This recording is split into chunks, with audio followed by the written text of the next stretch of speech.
Let's make this crispalicious chicken wings. I drain the wings the day before in the fridge and pat dry with paper towels before seasoning.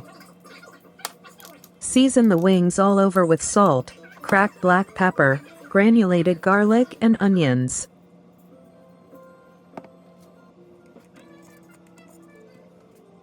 These are the secrets for crispier wings. Make sure it's dry and coat lightly with baking soda, and also hot oil.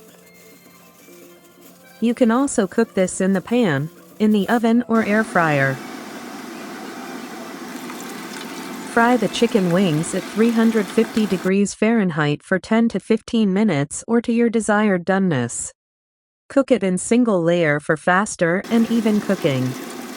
Don't add any more raw wings halfway of cooking because it's cross-contamination. You will get someone sick. The wings will float and doesn't sizzle much anymore when done.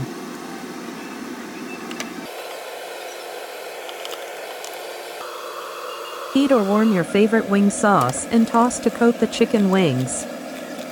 Or just leave it dry and dip the wings in your favorite dipping sauce. Thank you for watching. Enjoy!